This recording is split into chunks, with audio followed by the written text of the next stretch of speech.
Hati tempat jatuhnya pandangan Allah, jasad lahir tumpuan manusia. Utamakanlah pandangan Allah daripada pandangan manusia. Bismillahirrahmanirrahim. Assalamualaikum warahmatullahi wabarakatuh. Alhamdulillah pagi ini bersama saya dalam satu slot Short and Sweet Ramadan. Alhamdulillah.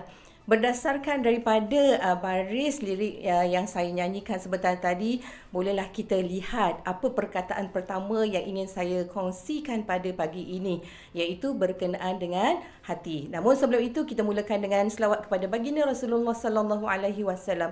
Allahumma salli ala sayyidina Muhammad wa ala ali sayyidina Muhammad. Baiklah tuan-tuan dan puan-puan, bila kita menyebut soal hati, kita dapat tahulah hati ni adalah pusat kepada jiwa kita. Pagi ni alhamdulillah ada seorang sahabat menyatakan dengan tulisannya bahawa hati itu adalah terminal kepada rasa.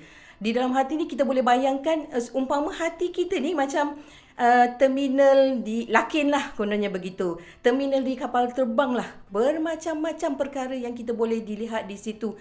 Bermacam-macam perasaan yang berkumpul di situ.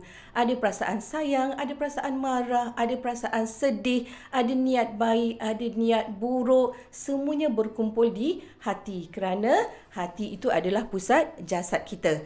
Dan dalam bulan Ramadan ini, antara perkara yang kita kena jaga adalah hati. Kerana hati ini adalah refleks kepada bicara kita, kepada tindakan kita, lisan kita. Iaitu lisan kita ini adalah pemudah cara kepada bicara-bicara ataupun perkataan-perkataan yang kita nak ucapkan.